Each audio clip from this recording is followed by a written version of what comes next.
Hey everyone, welcome to this recording. Kind of a step-by-step exercise for stat exercise number 2.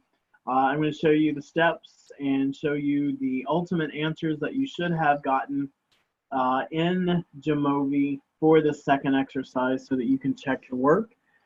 So first thing, I've just updated my Jamovi platform here, so I'm using 1.0.7 on my personal computer here.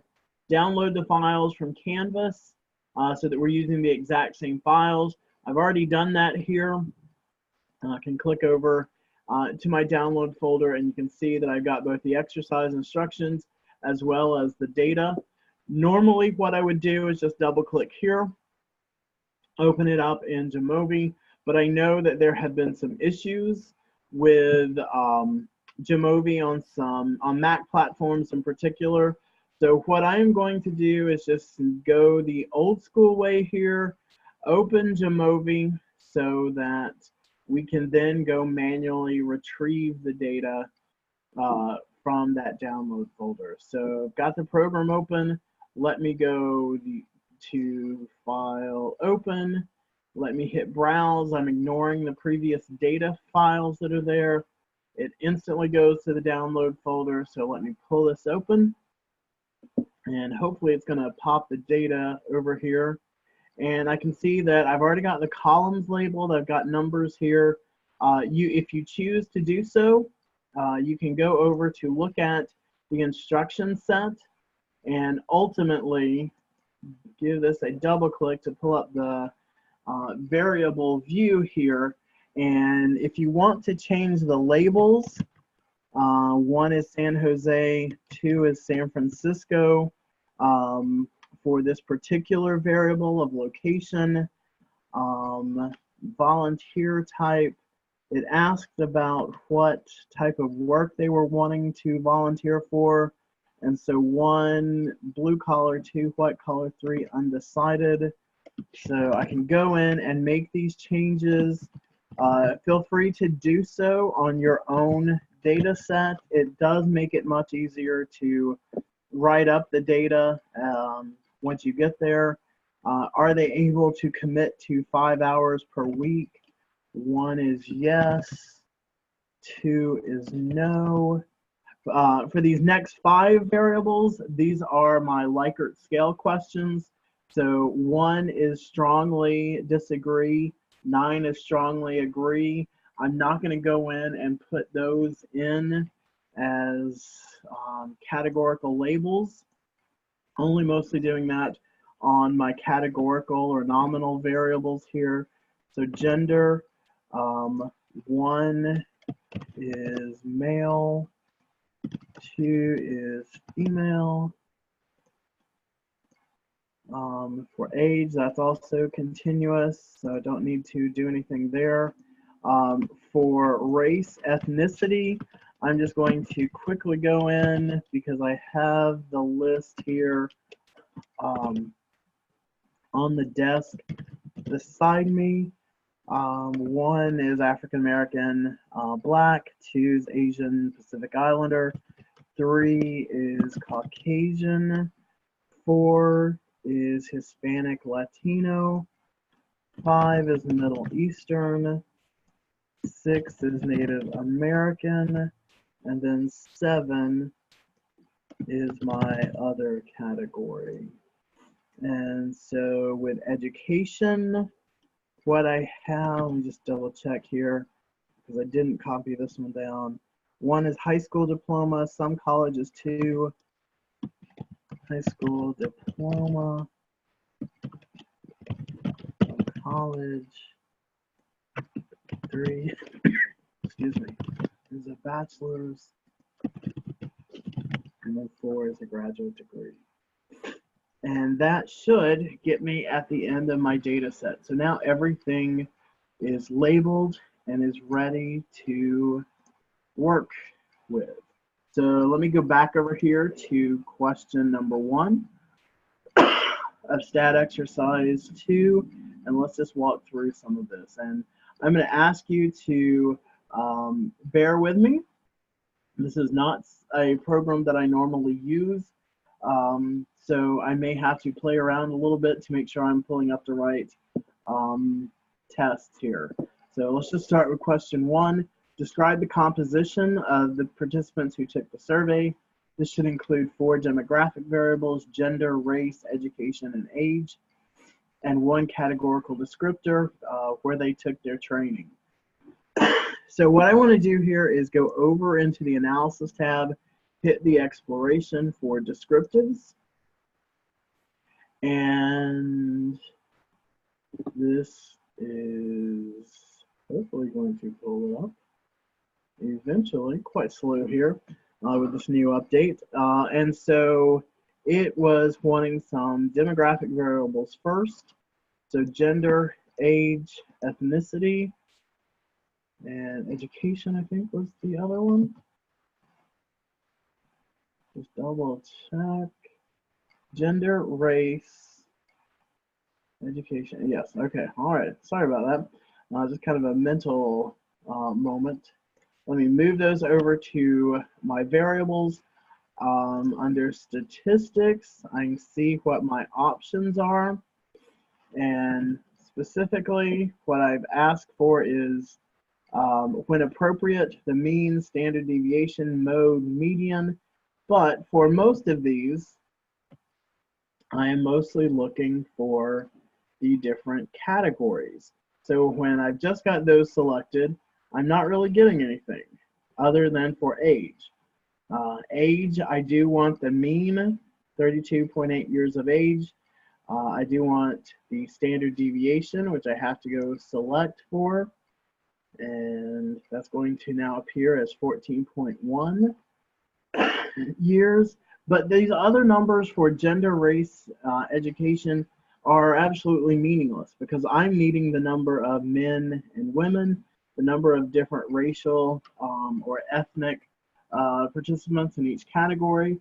Same for the education level. So I need to make sure I've got frequency tables selected. And now it's going to give me the 107 men, 186 women.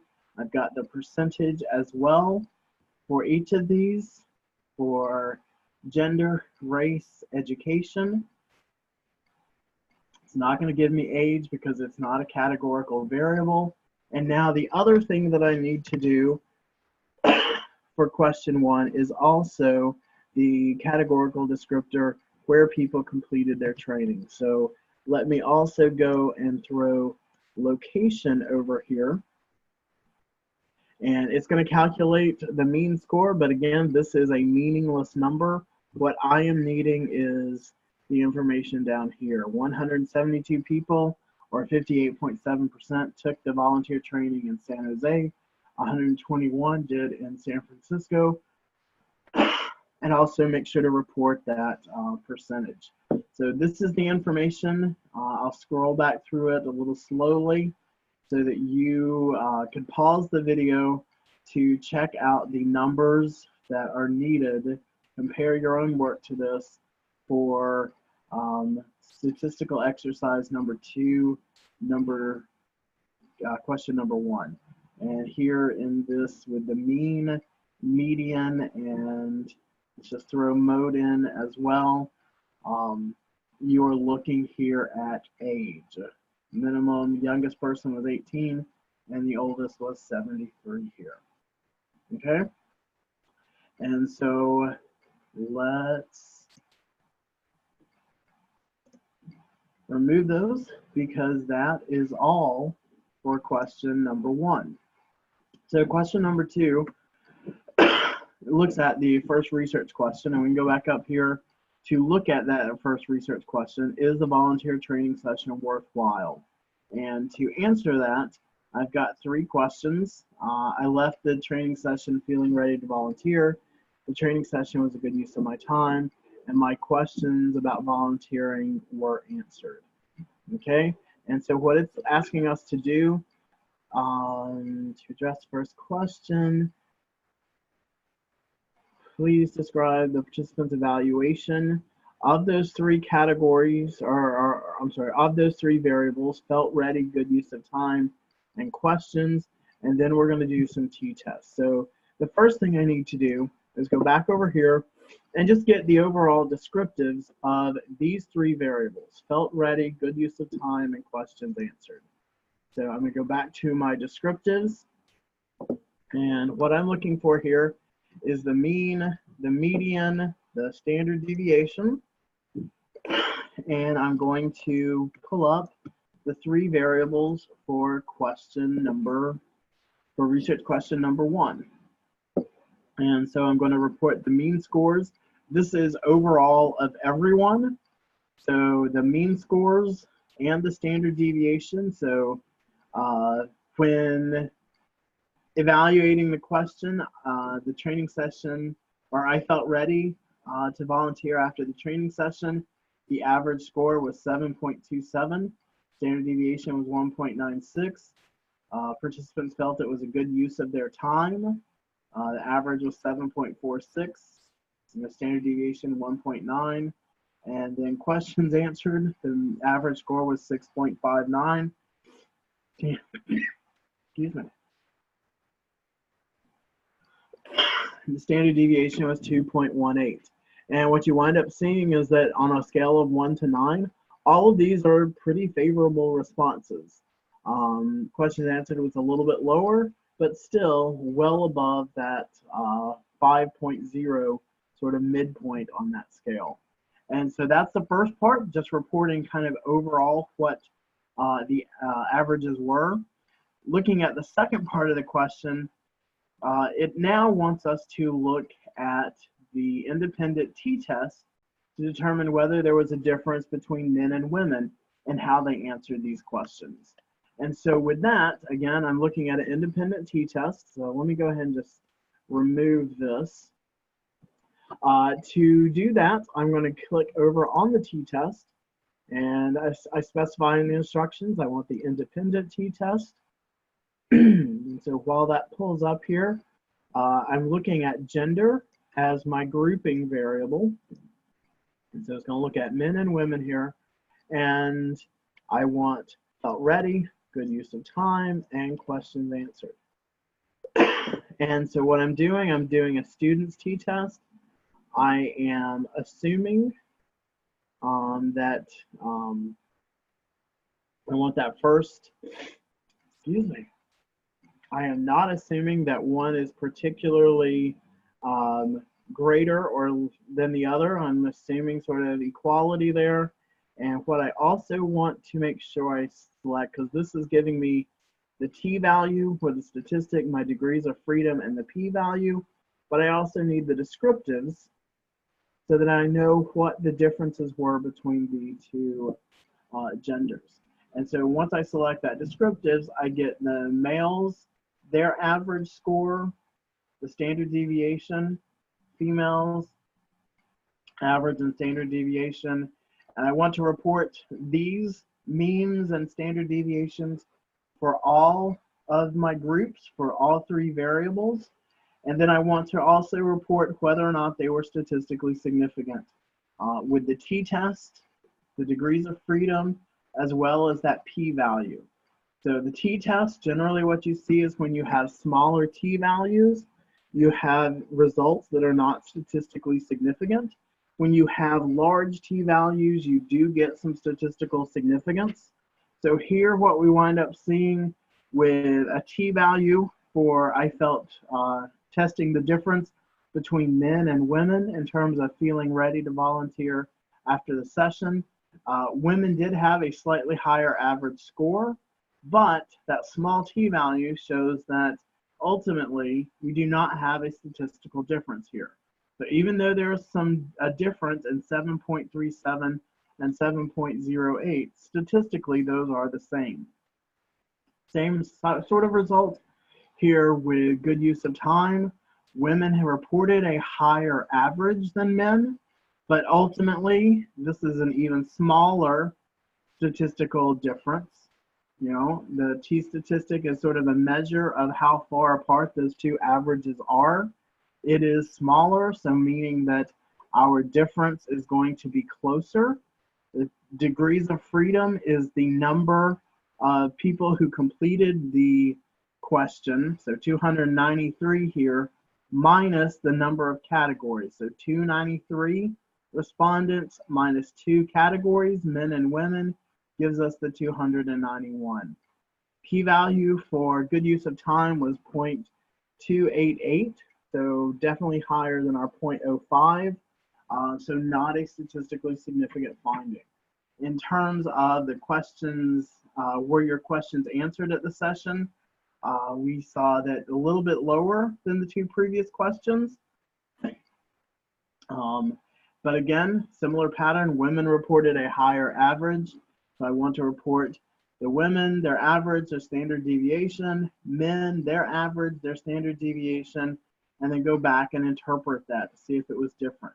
I do have my highest or my largest T statistic here with 1.7. My degrees of freedom is still 2.91, but here when I look at the p-value, it's 0.09. So it is the smallest p-value, but it's still technically over that 0.05 metric that we're looking for. So a hardcore statistician will tell you this is not statistically significant. You could be a little touchy-feely and say it was close. 0.09 is not that far from 0.05. But it's one of those things that you have to decide, do you want to sort of play that interpretation game? Like, what is the real sort of meaning behind this? You can definitely would not be wrong just to say that there is no statistical difference here. So that's the first part of that particular test, or that particular question. The final part asks us to do an independent t-test again, but this time instead of gender, looking at location to see whether location made a difference. So I'm going to leave this up here for just a second longer so that you can hit pause to check your own numbers. And then I'm going to remove this here so that we can go back and go to the independent samples t-test to now check for same 3 questions, felt ready to questions answered. But this time I'm going to use location as my grouping variable. And again, students t-test, I've got the same testing for differences with either of them, and also wanting to make sure I hit descriptives. So this is going to tell me whether people who took the training session in San Jose or San Francisco differed and how they felt. So I'm going to look at each 3 questions again, whether they felt ready afterwards, whether it was a good use of their time, or whether their questions were answered, and look at the mean scores for each location. So San Jose, 7.41 for felt ready afterwards. San Francisco, 7.1 if we're doing some rounding. My standard deviations, I also want to report just to give the reader that idea as to how closely our respondents were to our mean here. And then go back up to my statistics to look at whether or not that was statistically significant. And so with felt ready, my t-value is 1.47.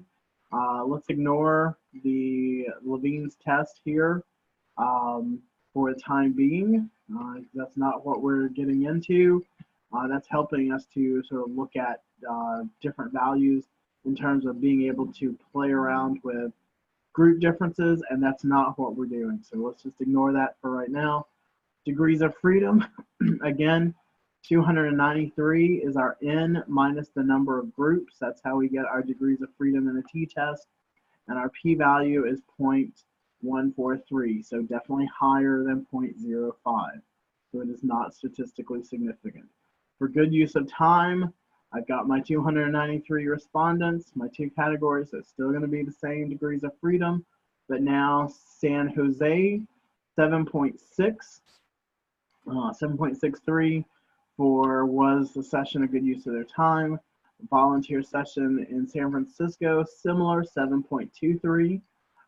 We report the standard deviation here, report my t-test value, the t-value, the degrees of freedom, and then the p-value here is at 0.07. So again, much like in the previous example with gender, we're not below 0.05, so we're not wrong to say that this is not statistically significant. We can be interpretive and say that this is ultimately getting close to having some statistical difference there, okay? But when we go back and look at the mean scores, these are both still fairly high on that, agreeing that the session was a good use of their time. So likely, let's just report this as not being statistically different and leave it at that. Our final question here in question number 2 is looking at where my questions answered. Here, definitely lower than the 2 previous questions, but we can see that the mean scores are pretty close, less than 0.3 apart. So I want to report the mean scores for each group, report those standard deviations. I can go back up here and just confirm that because that is such a close number, especially closer than the others here, I've got a lower t-value that I want to report. My degrees of freedom is the same because I've still got 293 participants minus my 2 groups, so that's not going to change. And then my p-value is the highest at 0.28. So this is not a statistically significant finding, okay? And so I'm going to leave this here for just a couple more seconds for you to compare, but this should be everything you need to do for the second question in the assignment. So let me remove this and go back over here. So we've done 1, we've done all 3 steps for question 2. Now let's look at research, or question number 3 here. And it says the second research question examined whether volunteers feel important to the organization. To answer this question, describe the participants' evaluation of their work helping the organization and whether they feel part of the organization. So if I scroll over here, what I can see is that I've got, oops, where are we at? There we go. So here was questions answered. We just used this one. My work helps the organization. I feel part of the organization. So those are the questions we're going to be working with. And so much like the second question here, I need to start out by just providing the overall measures of central tendency. So let me just go do that really quickly here. So go back to analysis, go to descriptives, and now I want my work helps and I feel part of. And make sure I check standard deviation. And I'm going to report that the average score, the mean score, 6.78 for my work helps the organization, and the standard deviation. There's the median, and if I ask for it, there's the mode as well. Okay, and then same thing, just describing it overall for I feel part of the organization after the volunteer training session. So relatively high on that 1 to 9 scale, since 9 is strongly agree. I'm going to report the standard deviation as well. Okay, so that's just that very first part of the question. Okay, and so then let's look at the next. Next, use an independent t-test to determine whether there was a difference between men or women in how they evaluated the volunteer training session using those 2 questions. So just like we did in the very first, or the second question over here, I want to do an independent sample t-test.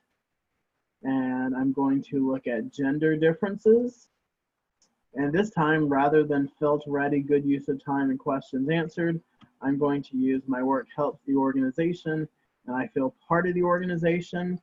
Students t-test, I'm not assuming any direction of differences, I'm just testing for differences. And I want to make sure that my descriptive box is chosen. And here, my work helps. Both respondents are in that 6 to 7 range. My mean score for men is 6.5, standard deviation 1.99. For women, slightly higher mean score, 6.92, 2.05 standard deviation. But in order to determine whether or not that's different, I need to go back and look at the t-tests. So my t-value here is 1.57. So relatively low, but starting to get a little higher. My degrees of freedom is the 293 participants minus the 2 categories. So here for all of my t-tests in this one, in this particular exercise, my degrees of freedom will be 291 for my t-tests, just my t-tests. It'll change for others. But here, my p-value for whether or not my work helps, p equals 0.118, so that's above 0.05. So we do not have a difference here.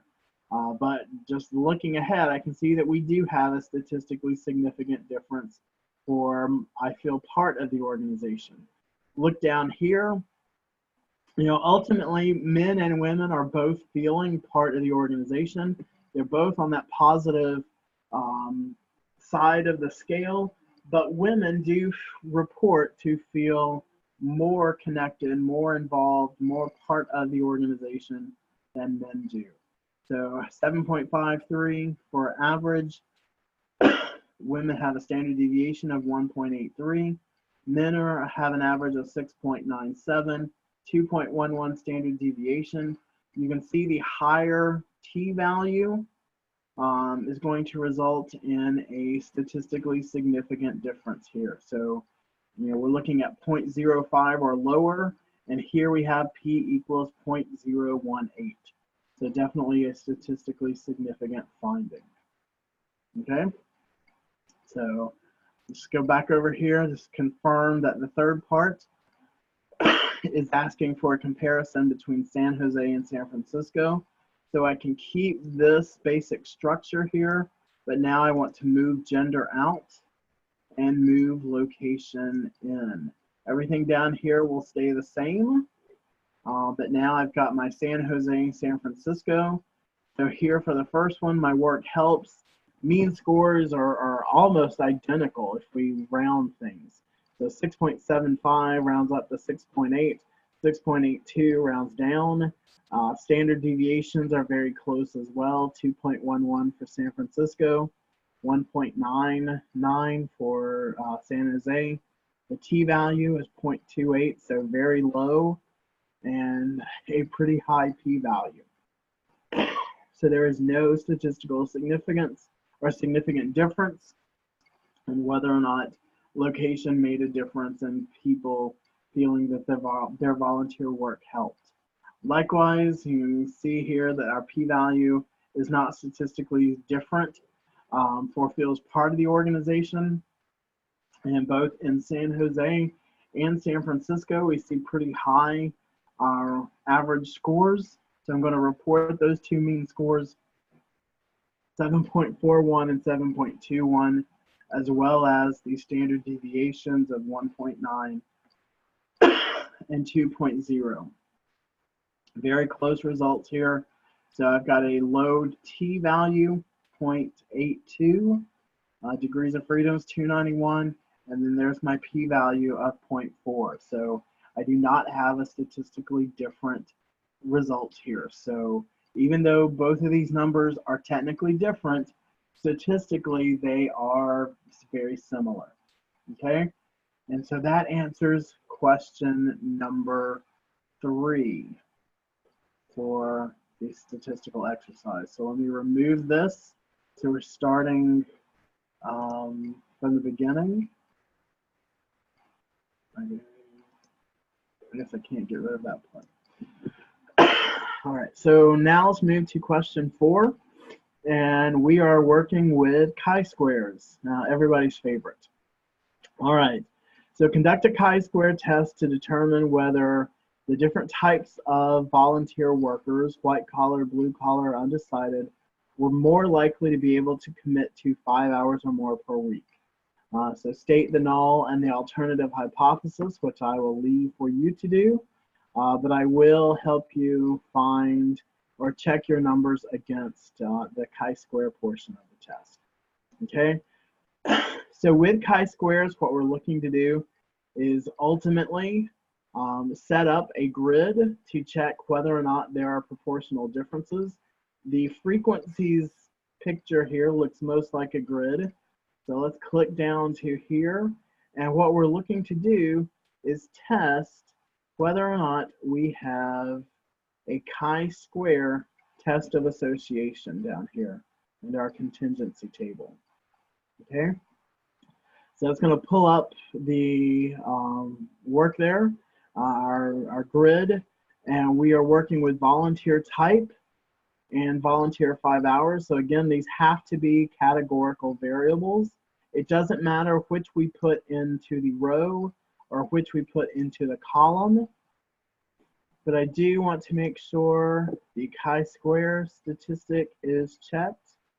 Everything is good there. And I can go down here to the cells to make sure I also get percentages, which may be helpful. All right, so let's interpret our test here. So what this is telling me is that for my volunteers who wanted to do blue collar type work, 53 of the 92 were able to commit to 5 hours or more per week. 39 could not. Okay, so I have 92 people who were wanting to do blue collar work. I had 115 wanting to do white collar work. Of those 115, 60 or 52.2% were able to commit to 5 hours per week. 47.8% or 55 of that 115 were not able to commit to 5 hours per week. So my percentage within row, the 57.6, the 42.4 for blue collar, is based off of the number observed compared to the row total.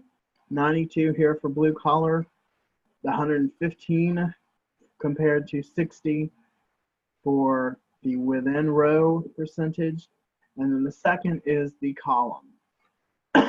So I had 53 volunteers wanting to do blue collar work, being able to commit to 5 hours or more. I had 60 white collar volunteers able to commit to 5 hours or more, and that was 36.8% of the total here. I had undecided volunteers, not sure what type of work they wanted to do. 50 of them, or 30.7% of my yes respondents, were able to commit to 5 hours. So the percentage within column, the 32.5, 36.8, 30.7 totals 100, and that is based on the 163 volunteers that could commit to 5 hours per week. Okay, so helping to sort of explain that, the percentages are definitely helpful for the write-up itself, but I'm going to take them out over here by going back and just unchecking them to get back to just our basic numbers. And so I can even get rid of, can I get rid of the totals? No, the totals are just automatically there by default, because ultimately I just need to report the 53 yes, 39 no for blue collar, 60 yes, 55 no for white collar, and then 50 and 36 for my undecided volunteers respectively. And so looking at these, I then want to look at my chi-square value. Much like in our other statistical tests we've talked about, a low chi-square value, a low t-test value. We're going to get to ANOVAs next, so a low F value. All are indicative of a statistical test that is not significant. The higher those values, the greater the likelihood for statistical significance. So 0.92 is pretty low. My degrees of freedom here is 2, and that's going to be based off of my 3 groups here, minus n minus 1 here. So I've got 2 categories, which is 2, minus 1 is 1, so 3 minus 1 is 2. That's where that number ultimately comes from. It just helps kind of describe how many categories, how many cells there ultimately are for someone who is a statistics nerd. Helps them visualize the chart if you're not providing that as a table. And then the p-value 0.63 is much higher than 0.05. So this difference, even though these numbers are different, they are not statistically different in terms of the proportion. And we see that all the numbers are relatively close. You know, especially if we round, we've got 50 to 40, 60 to 60, 50 to 40 if we're rounding. And so there's not a huge difference in terms of the pattern that we see. And that's what this particular test is ultimately telling. Okay?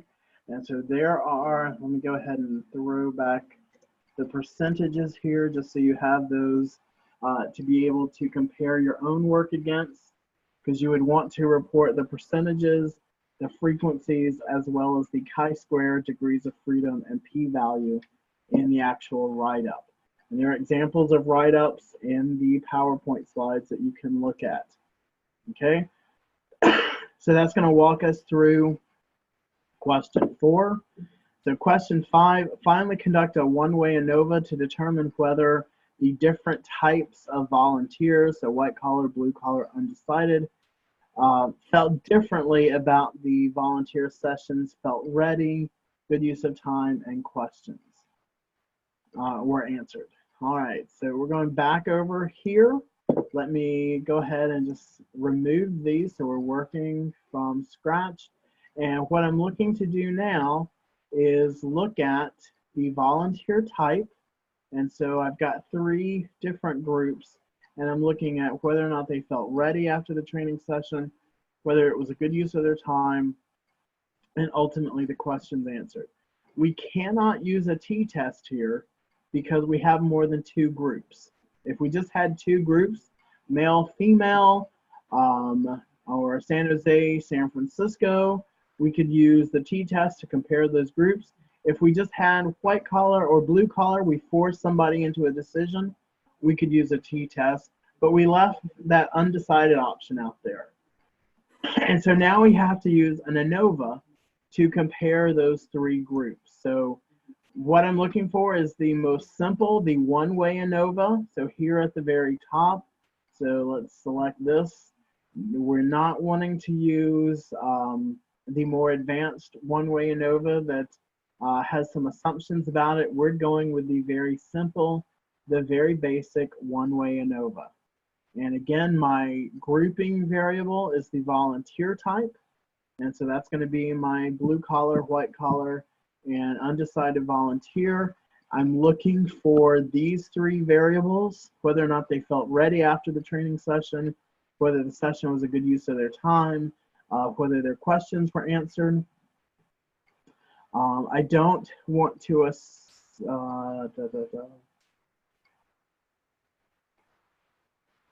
no, I do want to assume that these are equal.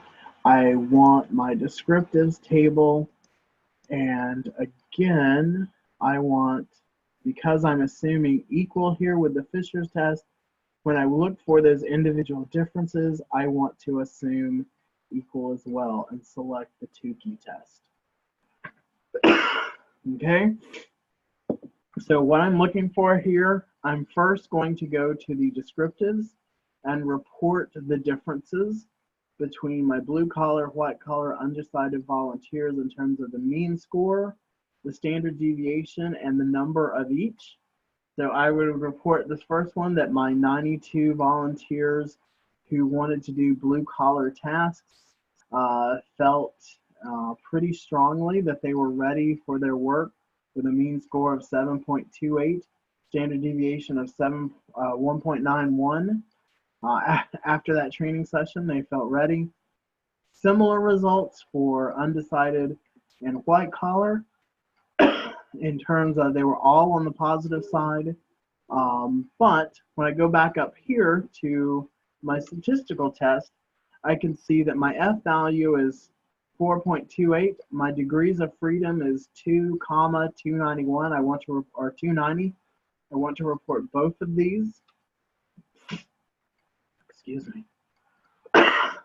And where we're getting this number from is the first degrees of freedom 2 is the number of groups. So 3 minus 1. So 3 minus 1 is the 2. And then my second number is the number of respondents, 293 total, minus the number of groups. So 293 minus 3 is 290. My p-value here, p equals 0.015. That is below 0.5, so it is statistically significant. But now I need to determine what the difference is here. And that's where the Tukey post hoc test comes into play. And I can look to see blue collar versus white collar, 7.2 compared to 6.91. That p-value shows me that they are not that different, at least not statistically. 0.36 is higher than 0.05.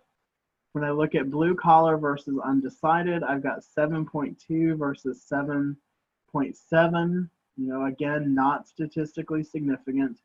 But now when I look at my white collar volunteers at 6.91 and my undecided volunteers at 7.7, that's where my statistical difference is. So ultimately, overall, the statistical test is significant, but it is really driven by the difference between my white collar volunteers and my undecided volunteers. Okay, so when I look at white and blue collars, they are statistically the same. When I look at blue collar and undecided, they are statistically the same. Okay, the difference comes in the white collar versus the undecided. And I want to follow that same sort of pattern for all three tests. I want to report the mean scores, the standard deviation, and the number for blue collar, white collar, and undecided volunteers for good use of time. Then I'm going to jump up to my F value, my degrees of freedom, and my P value to determine that in this particular case, there is no statistically significant finding. And so when there is no statistical difference here, I don't need to worry with the Tukey test. The Tukey post hoc test is only something we check when we have a statistically different finding. Because what I have, and you see it here in my questions answered, I want to compare the three groups in terms of the numbers, the number of respondents for each group, the mean scores, the standard deviation, go back, check my F value, check my degrees of freedom, but mostly looking here at the P value, which is definitely below 0.05, so I have a statistically significant difference. I need to now look at these mean scores to see what I think that difference is going to be. 6.1 to 6.6, not as big of a difference as 6.1 to 7.1 if we're rounding. 6.6 to 7.1, definitely going to be smaller. So I'm thinking that my difference is going to once again be between my white collar volunteers and my undecided. That Tukey post hoc test, I can scroll down and see that blue collar to white collar, the p-value here for the difference shows that it's not statistically different.